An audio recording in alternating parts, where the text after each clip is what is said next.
What is up YouTube, and welcome to this celebrity cameos within the MCU video.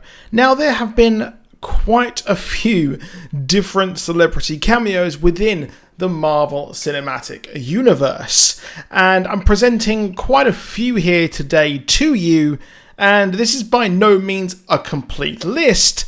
These are pretty much the ones I think are significant within the MCU. These are actors who haven't gone on in the MCU to actually have a major role. These are kind of just one and done cameos. So as always, if you enjoyed the video, please do consider dropping a like down below, and please do consider subscribing with notifications on, and let's fly in to the first one of our cameos.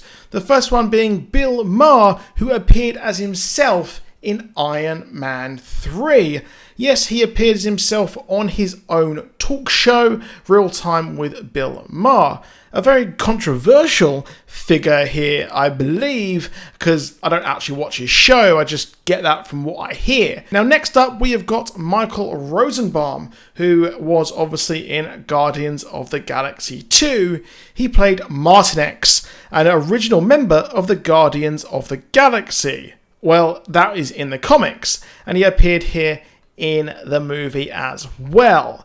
And there was some big cameos here. Of course, we had Sylvester Stallone and a few others.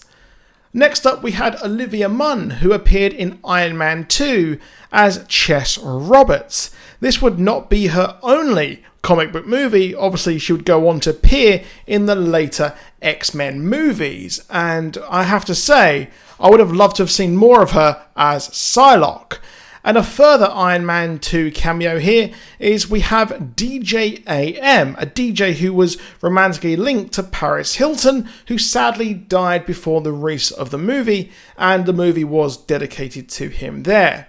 And next up we have Tom Morello, the iconic guitarist of Rage Against the Machine, who appeared as a member of one of the Ten Rings. The Ten Rings, who would later appear in Shang-Chi. And next up again, from Guardians of the Galaxy 2, we have Miley Cyrus, who played the voice of Mainframe, saying she absolutely missed everyone. And that is an interesting choice again, as we are getting some of the original Guardians of the Galaxy together, setting up the future of the franchise itself. Of course, an honorable mention to Michelle Yeoh, who was also in Guardians of the Galaxy 2 as well, and they had a nice little Easter egg at the end of the movie. And next up we have, sadly, another person who is no longer with us, which is Jo Rivers, who again appeared in Iron Man 3 as herself. Another one of those examples I mentioned of celebrities appearing as themselves earlier in the Marvel Cinematic Universe.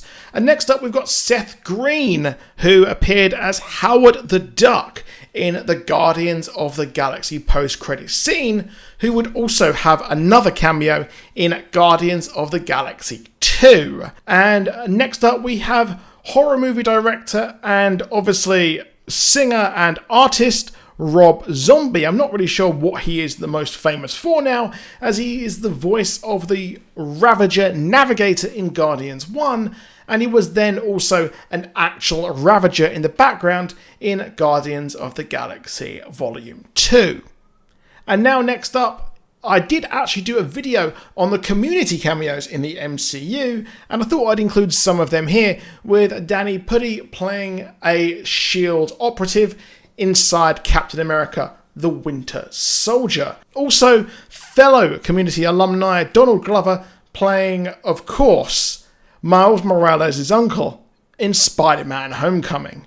And another community cameo as well, kind of, is Nathan Fillion, who appeared in Guardians of the Galaxy 1 as one of the Blue Alien prisoners. Of course, he was also in James Gunn's other top hit, which was Slither.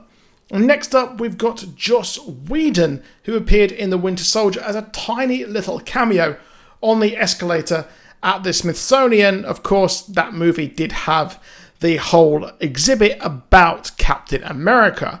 And James Gunn himself appeared as a Sakaran as a henchman of the Ronin the Accuser in the late part of the movie when Yondu whistles and kills everyone. And of course, Joe Russo actually has 3, as he appeared in Winter Soldier, Civil War, and Endgame. Making this list as well are some actual comic book writers. John Michael Straczynski is obviously in Thor as a truck driver, and is well known for his run on Spider-Man from 2001 to 2007. And arguably, in my opinion, the biggest one in this is of course Lou Ferringo, who played the Incredible Hulk, and he is here in, well, The Incredible Hulk. And next up, legendary actor who appeared in movies such as Godfather, and as well as that, Alien, Harry Dean Stanton was the Avengers security guard. And another comic book writer, Ed Brubaker, who had possibly one of the best runs of all time on Captain America. He is, of course, the creator of the Winter Soldier and appears, funnily enough, as the Winter Soldier's handler. So that's a nice little one there as well. And next up we have Luke Hemsworth, who appeared as Thor in Thor Ragnarok as well, playing his brother's role in the little scene when we had Loki pretend to be Odin, and we had the history of Loki there as well. Matt Damon also played Loki there in the same play during Thor Ragnarok. Next up, another Iron Man 2 one for you here, as Elon Musk played himself again in Iron Man 2. There was mentions about an electric car as well, so I guess that's pretty much why he appeared in there. And of course we had David Hasselhoff in Guardians 2, and he also did the main song for the movie as well. And last but not least is TAIKA Waititi in Thor Ragnarok as well. He was, of course, also in Endgame. So he's been in quite a few, so I kind of went against my own rules there. Of course, we had Stanley, who is sadly no longer with us. He was in pretty much every single movie, so I wasn't going to list them all here. But if I've missed any, let me know down in the comments. If you liked the video, please do drop a like, and please do subscribe with notifications on. And I will do this again because you guys seem to love the community one. But that's it for this video, and I'll see you soon, and goodbye.